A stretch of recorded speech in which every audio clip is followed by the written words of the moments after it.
You're listening to the Good Old Boys Fantasy Football Podcast. Now here's your hosts, Kevin, Derek, and Alex. Alrighty, welcome in, ladies and gentlemen, to another episode of the Good Old Boys Fantasy Football Podcast. I am Derek, and joined as always by your co-host, Kevin. Kevin, how we doing tonight? Doing good, man. Another wonderful Tuesday.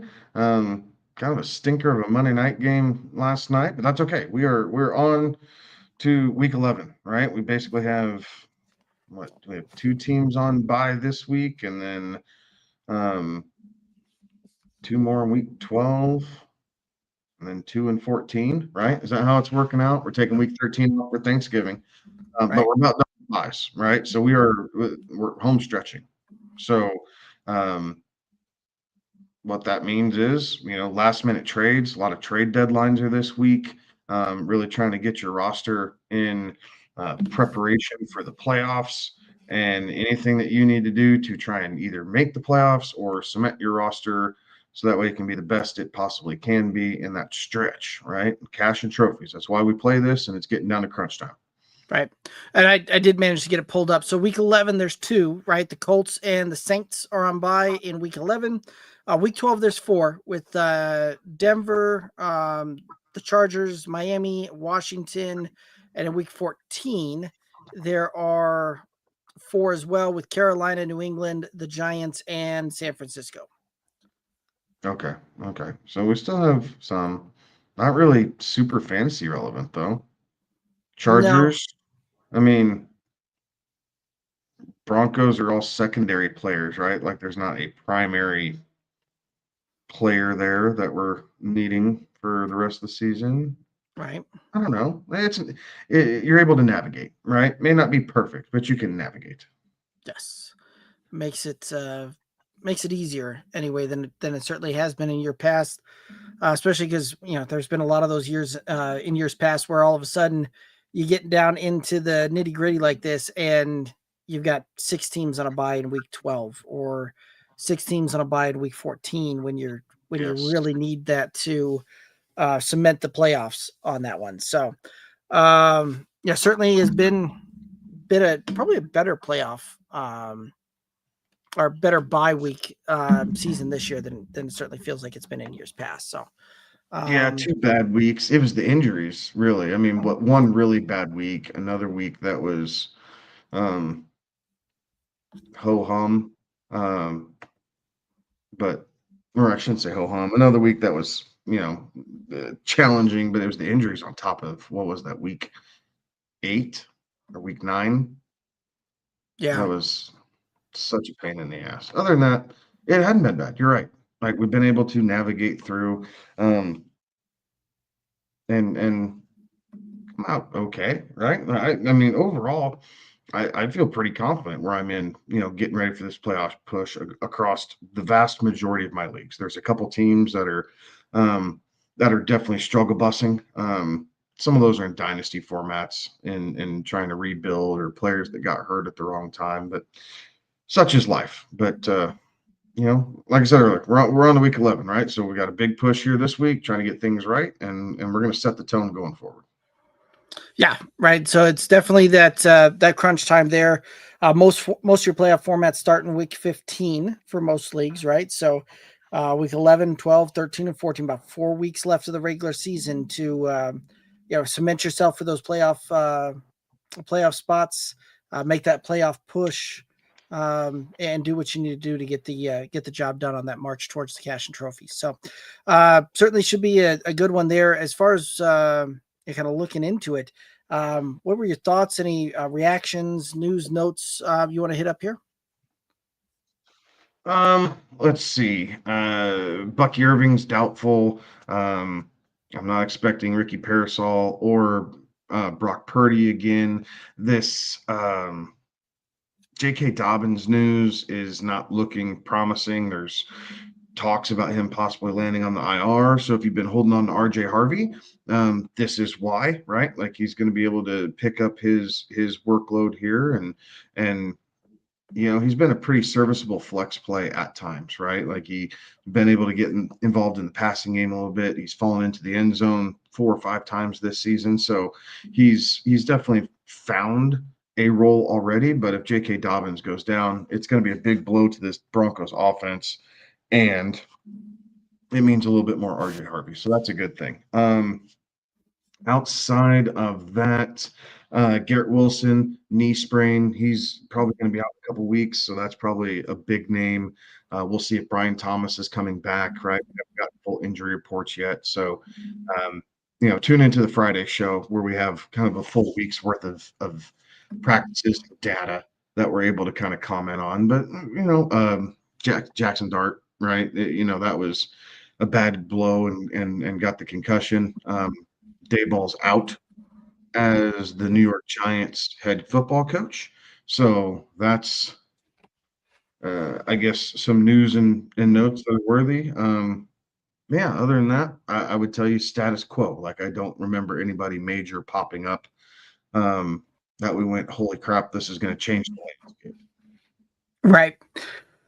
Yeah, it was really just kind of that Garrett Wilson news that was the bigger deal, and then J.K. Dobbins. Other than that, pretty ho hum on this one. So it'll be interesting to see. Right, the Giants, even with the rookie quarterback and all of that was not enough to, and all the injuries was not enough to prevent Brian Daboll from being out. So it'll be interesting to see what the Giants do moving forward with the head coaching spot there. So, anything else that you want to hit up here before we start kind of taking a look here at some of the potentially some of the waiver wires to target, or the and the Thursday night games? Let's see here. Trying to run through. No, I don't think I have anything major. It just, we're going to take it as it comes. Okay, sounds good. Anybody out there from the waiver wire that should be kind of targeted here going into week 11? So I don't think he's out there too much, but J.K. Dobbins is a guy that you want to grab. Someone that you can keep an eye on is, you could look for Joe Burrow, possibly back for week 14. Jaden Reed from the Packers is another guy who's due to come off of IR. So there's another guy that you could potentially look at. Brenton Strange should be coming off of IR if you need some tight end help. Trey Benson, Trey Benson, right? Another guy who's potentially coming off. So a lot, if you can kind of catch the theme, right? It's looking for some of these guys. They're not going to have projections next to them this week, but it's guys who are going to be coming back in the coming week or weeks that you can stash if you have room on your roster and potentially help your lineup, even if it's just a little bit of keep away at this point. Like, now keep away is a game that you can play to kind of mess with your opponents as we get down this home stretch. Pick them up, and if someone happens to snag another injury, like potential trade bait on guys that you just snagged. So that's always an interesting aspect. So I think those guys from the injury report. Now, as far as players who are readily available, Parker Washington for Jacksonville, I think he needs to be stashed now, right? Like, we know that Travis Hunter is going to be done for the season, had a knee procedure that came out today. So, RIP Travis Hunter for this season. That's okay. Brian Thomas has been dinged up, though. And right now, Parker Washington seems to at least have some rapport with Trevor Lawrence. So he's a guy it's worth, pitting him on your roster. Maybe you have to play him in the flex spot, right? Maybe you're down to Michael Pittman this week. And so you need someone to kind of fill in that role, or maybe you're just playing a little bit of keep away. That's super interesting to me. Alec Pierce from Indianapolis is another guy that I think you can take a look at. He's been, targeted pretty well here by Daniel Jones for that deep ball, and a guy, again, that you're kind of stashing and putting away. Let's see here. Hez Johnson from the Bucks would be another one that I'd probably keep an eye on. Yeah, absolutely. I like Tez Johnson. The Bucks are hurting without Bucky Irving and Mike Evans and Chris Godwin, right? They're three-headed monster that they thought that they were going to have coming in for this season. just hasn't been, right? So they're having to fill in, and Buka's been a wonderful rookie receiver, and he's helping cover as much as he can. But Tez Johnson's definitely an asset there. Cade Otton, if we're going to stay in Tampa Bay, has seen a pretty big uptick in targets the last couple of weeks. So Cade Otton's a guy, if you're streaming tight ends and looking for someone, he's not a terrible choice. But yeah, either one of those bucks, I think, are at least worth a really hard look this week. Fair enough. I like it. Any other thoughts here before we start heading into the chat? So the last thought I have, if you're not loving your matchup buys, you're struggling at wide receiver, or you just need a big game, take a peek at Trey Tucker and see if he's on your waiver wire list. He doesn't play until Monday night, but it's against the Dallas Cowboys. And so I want to keep with the theme, right, of start your guys against the Cowboys. Obviously, Brock Bowers is going to be a must start. Ashton Genty, yes. Trey Tucker provides some interesting deep shots or interesting kind of sleeper effect for this week against the Cowboys because he's been relatively quiet after his monster game in what was that, week 2 or 3. So he's another guy we could see resurface this week. All right, I like it. Let's go ahead and hit up the chat and start kind of rock and rolling through that. We have Aaliyah saying hi, McMuffin saying hi, and Jason chiming in saying, would you trade Tet McMillan and Vidal for any of Hall, Judkins, Jalen Warren, Henry? I have Rico, so don't want 2 Panthers, and I also got Hampton back week 13 and 14 to trying to sell Vidal. Yes. So it depends on it. I mean, I think all these are decent options because they're running fairly solo in the backfield. Right. So I think that there's some upside to go along with that. You picked good players to target. If I'm going rest of season and kind of how I feel here, I mean,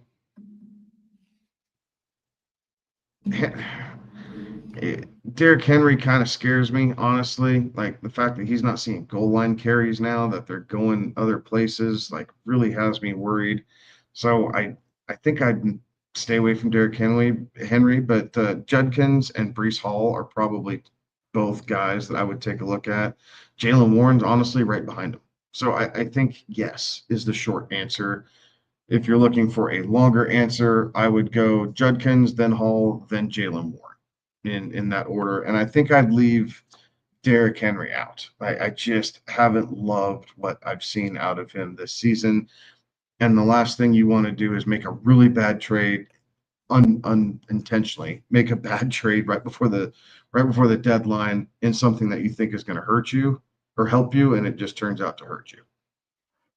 Right. Yeah, I would also order that as that order as well, and I'd prefer Judkins kind of above all on that one as well. Just the strength of the regular season schedule and the strength of schedule in the playoffs. I like that best as well in there. So there's something to say if you're gonna be making some trades and moves and deals. Take a look at the schedule as well upcoming, especially in those weeks kind of 15 through 17 to really see what that looks like for your playoff push.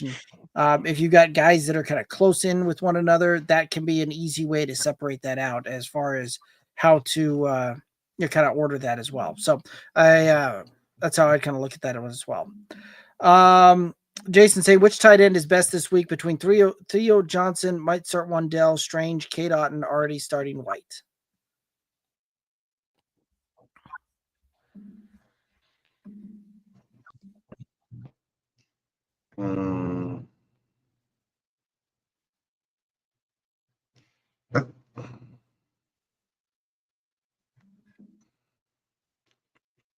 For me, it's Cade Otton. I still think it's Cade Otton. Mm-hmm. I don't love the matchup against Tampa Bay, but I think it's Cade Otton here. Like Mark Andrews, no, sorry, Theo Johnson going up against Green Bay. I don't love that matchup. With the new head coach, Strange his first week back. Yeah. So I think it's Cade Otton this week. Yeah, I would agree. It's Kate Otten for me. And if you're starting White, right, and I think Jason, I've kind of touched on this one in weeks past. Like, if you've got two guys from the same offense but are in different positions, it doesn't bother me that much. Yeah, if you're starting a wide receiver and a tight end, okay, like I get a little bit more, a little leery on that one. But tight end and a running back, that doesn't necessarily have that big of an off put for me. And I think that Kate Otten has both your ceiling and your floor in this situation. I don't want Strange coming back off an injury, right? I want to see how he looks and, um, you know, see what that looks like. You don't just from the standpoint if he comes out and tweaks something and I want to see what it looks like for a game out there. And Theo Johnson, right? The Giants are going through a coaching regime change with a rookie quarterback and everything else that kind of goes along with that. I don't want to start that the week after. So it's Kate Otten for me and by quite a long shot there. I'll put it by quite a long distance. Jason saying start one QB this week between Mariota, Rodgers, Geno, and Tua. Unpopular opinion, just because some of the names on here, but I think it's Geno going against the Cowboys Monday night. Like again, like defense is not the Cowboys' strong suit. They give up points in droves. You could absolutely see Geno have a game. What was it? Earlier in the season where he had 300 yards and 3 touchdowns. Like you could see him replicate that. Right. But I think he easily clears 230 yards. He has at least 2 touchdowns. I wouldn't be surprised if he has closer to 275 and 3. Like it just until the Cowboys defense shows that they can stop somebody, play your guys. Like, and it doesn't really matter whether he's checking the ball down to Genty, finding Bowers over the middle, going deep to Trey Tucker. Like every level of the Cowboys defense is susceptible to the pass. So I think for the most upside, I'm playing Geno. If you want the safest floor is probably Mariota going against Miami. Mm-hmm. But Geno definitely has the highest upside this week. Right. I would agree with that, right? And I was just getting ready to chime in and say that I think Mariota has the safest floor, right? Like Mariota is going to be a very safe 210, 220 yards, kind of in that range. And it would put the line kind of at a 1.5 touchdowns through the air, right? So you also potentially get a little bit of some running upside there. Mariota may very well pick up another 20 to 30 yards on the ground, right? So I think you've got a very safe and easy floor with Mariota. With Geno, though, certainly the matchup is there, the upside is there, and I think that you could be in for a kind of rock'em sock'em kind of week there with a 303 type of deal, but the potential for bust is also much bigger there as well, and yeah, he could very easily come out and have what we've seen in the past. Tua also has a good matchup, but the matchup does not make me feel warm and fuzzy about starting Tua when I've got options like Mariota or Geno on that one. Any other thoughts on this one? No, cosign. All righty. Jason over on YouTube saying I'm in 3 leagues. My quarterbacks are Nix in 1, Dart in 1, and Jones/Dak in another. Which league should I target Joe Burrow and how much fav he back week 14? So I'd target him in the league with Nix and Jackson Dart. Yep. I think you're okay between Daniel Jones and Dak Prescott in that league, but the other two with Nix and the one with Dart, I'd target him in both of those. I think that depending on I wouldn't be shy about spending, 30, $35 on Joe Burrow if I have fab left over after that. Like Right. you want to leave yourself about $10 for the playoffs. That way, if you need to spend $1 on a defense a certain week during the playoffs, because again, only less than half your league in most cases makes the playoffs. Our home league's a little different, right? So Right. most of the time it's either 4 or 6 teams that get in.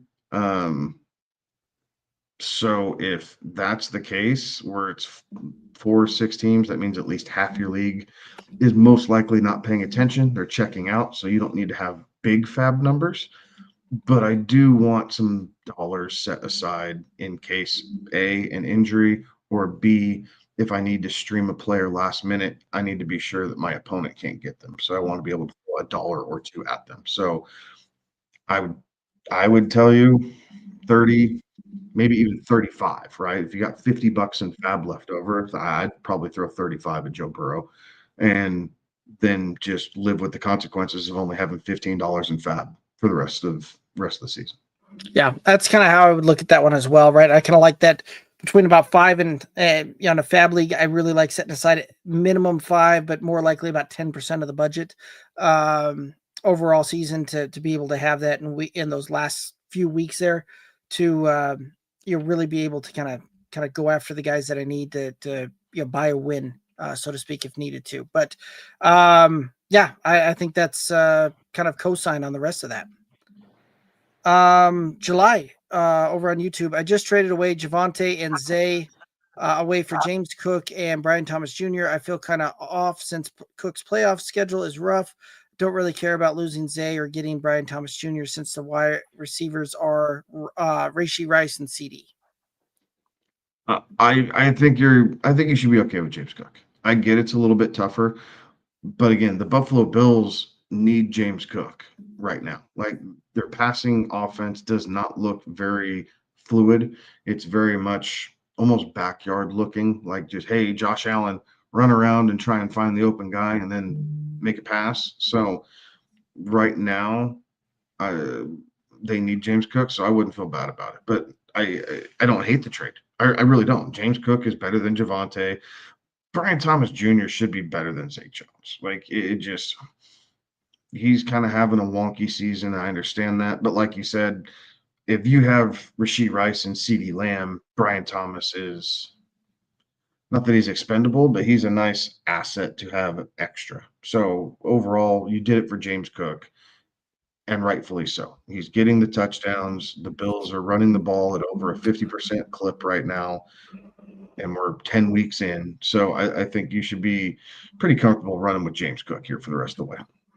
Yeah, I would probably agree with that, right? And I think you went out and got the best player in the deal, right? And at this point in the season, it's okay to kind of shed some of the depth, shed some of that to really go out and try and bolster that up with some of the best, better players overall at the position, right? And James Cook, even though the playoff schedule is a little bit rough, you're still dealing with probably easily a top 10 back when it's all said and done. Probably realistically top 5 might be pushing a little bit, but you've got the best player in the deal on that one. So I like it. And that's one of the things too, right? The Bills are going to be pushing for a playoff spot here in the actual NFL.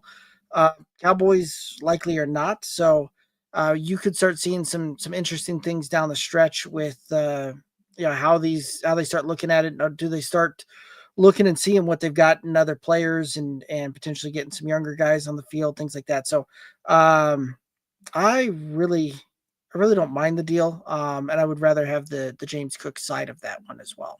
So good job. Trone Force over on YouTube, 6-4. Would you trade Jaylen Warren and Debo for Rashee and Tracy? My other running backs are CMC, Barkley. This would leave me vulnerable if CMC got injured and light on running back for CMC's 14 bye. Yeah, it's an interesting one, right? Jaylen Warren certainly has been pretty decent for you. Debo, not so much. The Rashee Rice, I like that one, but Tracy is a bit of a question mark. What thoughts do you have on this one?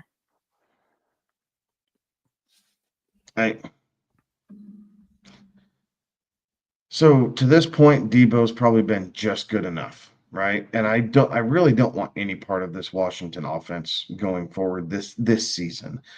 So I understand wanting to trade away Debo, but I think Jaylen Warren, you could it's 50-50 whether Jalen Warren or Saquon Barkley's better on any given week. This season. So I mean, and the fact that in week 14, right? Because the CMC's on bye, and I thought the Giants also had a bye that week as well. And if that's the case, right, like you're gonna have a hard time fielding a complete team on that week. I could be wrong, but so Trone, I mean, I know we're trying to fly through this. Like, is Trey Benson on your waiver wire by chance? Because if that's the case, I'd do the deal, drop Tracy instantly, and pick up Trey Benson.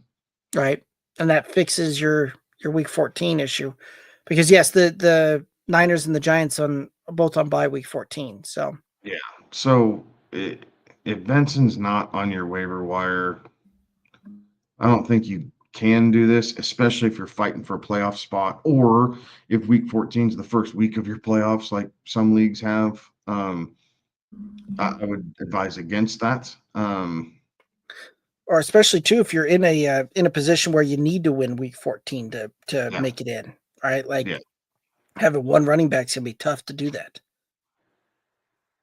So, like, that's.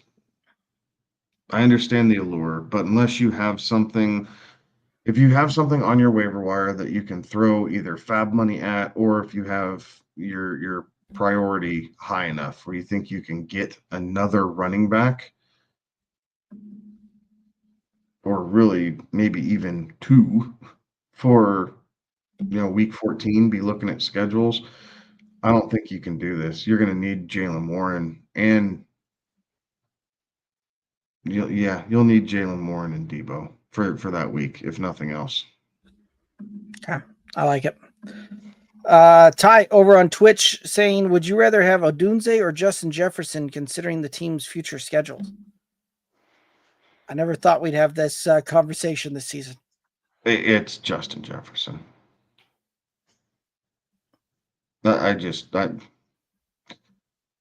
Talent does take over. I think Jefferson will be fine.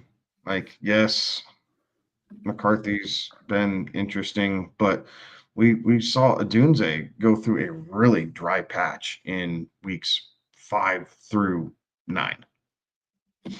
So it's not like he's been on fire the entire season. We saw him take a back seat for almost an entire month. So I'd rather have Justin Jefferson. Like, ride your horses in the playoffs, and you just hope for the best.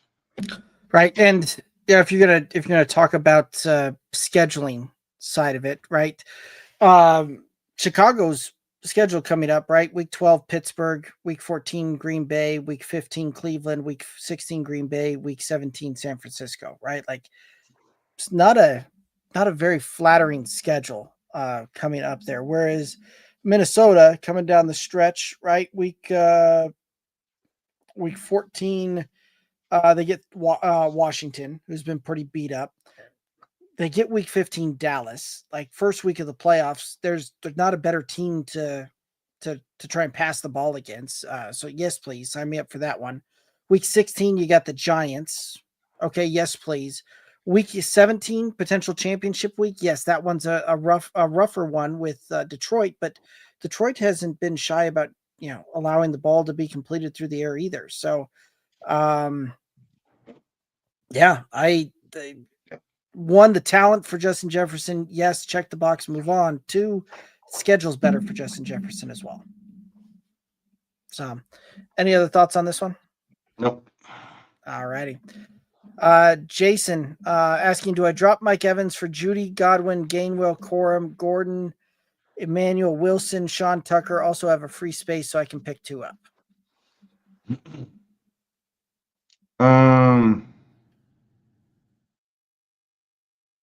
God.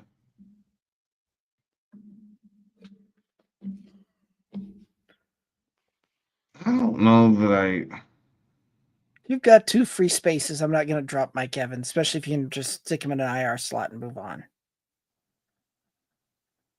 Yeah, if you're, I think I'd agree with that. Hold on to him. I'd pick up Blake Corum. Yeah. On the off chance Again. that something happens to Kyron. Yeah.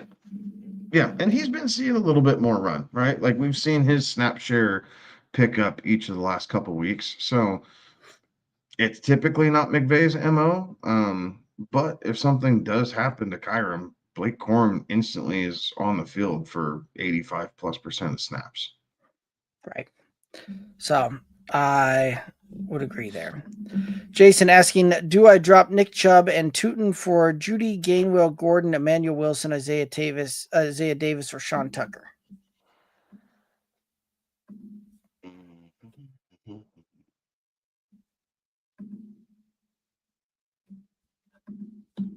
I mean, I think you could drop Nick Chubb for Jerry Judy.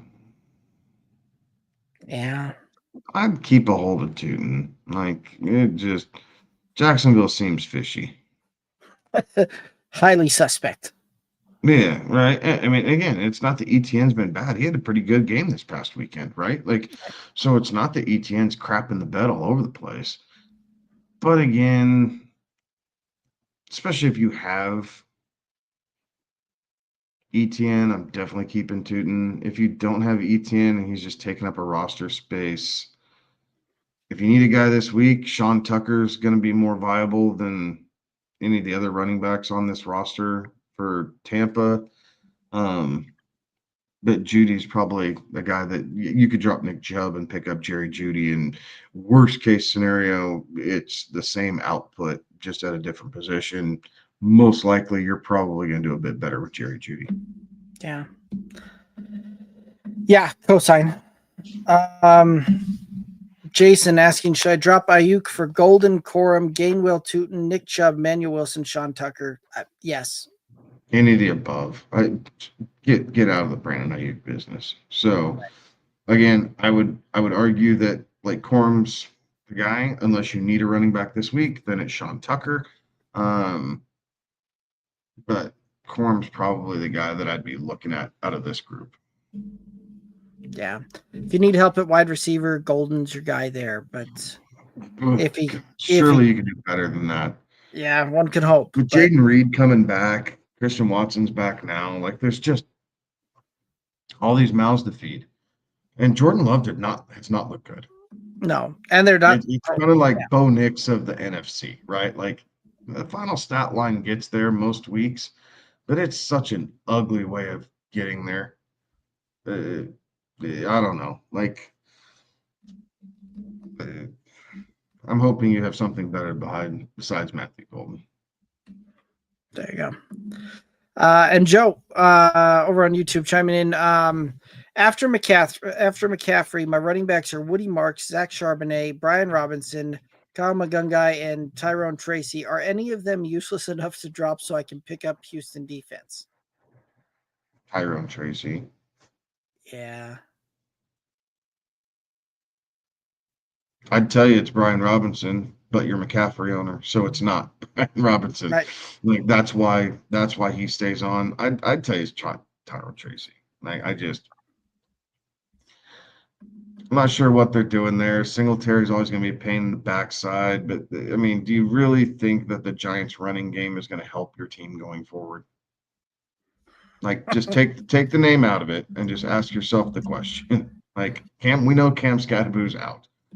So any Giant running back, knowing that Cam is out, going to be who you want to hitch your wagon to. I would venture to say your answer is no. So right. I would then make the decision. You can drop Tracy and pick up the Houston defense. Yeah, I think Tracy is a weak flex play at best going forward, right? Like, yeah, and you're better off playing Charbonnet over Tracy. Uh-huh. Like Woody Marks and Tracy are about even, but Woody, now that he's kind of seeing that true lead role, I want to see if he continues to take it over. So I want to lean on him just a little bit more. And Manungai, like, he's earned himself some extra snaps. Right. And whether it comes at the expense of the passing game or maybe it comes at the expense of DeAndre Swift a little bit, Monangai's done nothing wrong, so he's the guy that I would probably want to keep around for sure. Right. Yeah, I would agree with that as well. Any other thoughts on this one? No, I don't think so. All right. And guys, if you have any questions, comments, let's go ahead and throw those in the chat and get those looked at here. You're all waiting for some of those to come in. Let's go ahead and start taking a look at some of the Thursday night side of things. And yeah, it'll be a bit of an interesting deal there, and my computer decided that it wanted to freeze up. But thoughts on some of this this Thursday night game. Looks like we've got. Oh, there we go. All right, yeah, looks like we've got the Bills and the Texans. Tampa Bay. Am I looking at the? Yep, I'm looking at the wrong week. Yeah, actually, it looks like it's New York and the Jets and New England is what I'm seeing there. Yeah. Well, New England should run away with this game. Now, the Jets defense played better, getting rid of their two best defensive players. Like whether it's galvanizing the team, whether they were, a disruption in the locker room, whatever that happens. But New England's on a roll right now. Like they're just finding ways to win. Travion Henderson kind of had his breakout game last week, right? So we'd like to see that. We'll see if Stevenson's coming back or if Henderson's going to be able to play. Like he's questionable right now. He got nicked up a little bit. So we'll see how that goes. But regardless of, I think Drake May and the passing weapons, while not stellar, I think they're good enough to be able to beat the Jets and just continue to move on here. So it's not super sexy outside of Drake May and maybe Hunter Henry. Like it's not Breece Hall. It's not super fantasy appeal. But I think even Breece Hall is probably going to struggle this week because if you're New England, what are you game planning for? Right. Right. Garrett Wilson's out. So you're not really worried about the passing game a whole lot. So you stack the box and then say, okay, beat us. If you can't get Breece Hall going, then what? So I think New England defense is a great play for this week, honestly. But Drake May, and then whether you like Douglas or Henry or Diggs, like I think it's kind of scattered around amongst them, right? It's just kind of whoever gets loose. Drake May hasn't seemed to find a favorite, which is okay, but it's more like the Packers and less like the Cowboys as far as the target tree goes. Right. So yeah, it's interesting because the line started at like a 12.5 and has moved started at 5.5 and then moved to 12.5. Like it is very firmly a New England kind of deal that's come in there, and the totals, like, little surprised to see that this is a total over 40. Like I think this is going to be a lower scoring game just from standpoint. I think the Patriots kind of jump out early and just salt the game away, right? Like, and the Jets have had problems with the forward pass all year long, and their best receiver is not going to be there. So one of those that everything kind of points to that. Watch, this is a Justin Fields has a career passing day type of thing. Like that just seems to be the way this season has gone, that he uncorks for like 300 yards, three passing touchdowns, and another 70 yards and a touchdown on the ground. Like, great fantasy performance. Right. But, yeah, one of those that when you think that things are going one way, it seems to be that it just goes the exact opposite way. So, but no, I'm kind of right there with you. I think that New England jumps out, gets out early and just salts this one away. And this is a rather boring affair to watch on Thursday. But, any other thoughts on this one? All right. Mario chiming in saying, good evening, fellas. Lost my week by 2.4 points in part due to starting Garrett Wilson and sitting Juwan Jennings. I'm still wondering why start an injured player. That's That's rough. I did something similar, Mario, right? So I had Garrett Wilson in the home league and picked up Davis Mills to potentially start as a super flex type of deal. But with the news that Garrett Wilson was healthy and all of that, I was like, you know what? I think Garrett Wilson might outscore Davis Mills, and boy, was I wrong. So I feel that one. Right. And healthy how you and I think about it as individuals is completely different than how the NFL tags healthy on the injury report. Right. Right. Healthy is a full participant in practice and didn't require any extra treatment. Like, not that there's not already treatment going on, but extra treatment. So it's possible that he felt great on Friday, right, going into the game, and got warmed up, took a hit, and realized, holy smokes, like this is not as good as I thought it was, and re-aggravated a little bit. Like, could be a plant, right? Could just be how he planted. So it does suck. I think every year we kind of have something like this. Was it last year or 2 years ago, the T. Higgins thing, where T. Higgins was healthy and then, or he was questionable, then they said, okay, T. Higgins is going to play, and then he played one snap. Yep. And it was a run play, and then came out, and then he just sat on the sideline. Like, unfortunately, it's how the rules are set up for the injury designations with these players and what the NFL does and doesn't have to report. All sports do this. Honestly, we just pay much more attention to it in football than we do in, basketball or hockey. Hockey's notorious for it, right? Like, oh no, it's a lower body injury, but he's fine, and all of a sudden he's out for like the next 4 games. You're going, what the hell? Right. Yeah, that's always the fun one where it's oh no, he's good. IR. Like, that one always cracks me up when that happens. But Right. no, that's a great illustration and great way of kind of describing that. So appreciate that.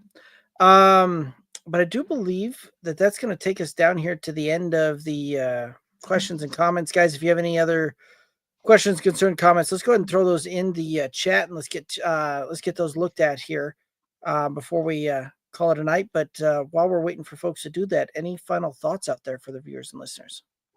Obviously keep an eye out for the injury news.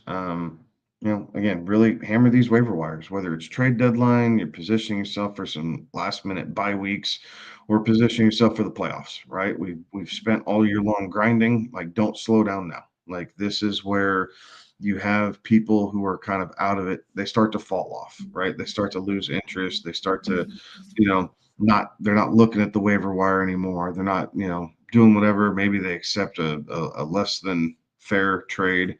You see this all the time. So continue to hammer away, right? If you are in striking distance, or if you're trying to position your roster in a better way for the playoffs, this week and next week are really the prime 2 weeks to get that done, because we have a large sample size of games that we can kind of use as negotiating power one way or the other.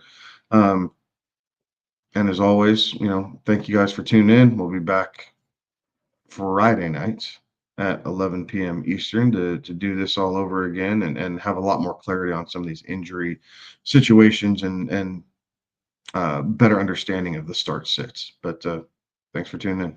Yeah, absolutely. So I'm not seeing any other questions come in. So yep, that's going to do it for us tonight. And again, appreciate everybody tuning in, chiming in. Like Kevin said, we'll be back for, again Friday, 11 p.m. Eastern, with the Bet Set Snap underneath those fantasy football Friday night lights to rock and roll through that. But make sure that you're hitting that likes button, that subscribe button, wherever you're consuming this content. Really does help out, and appreciate everybody doing that for us. But that's going to do it for us tonight. He's Kevin. I'm Derek. Have a good one. Be safe. Toodaloos.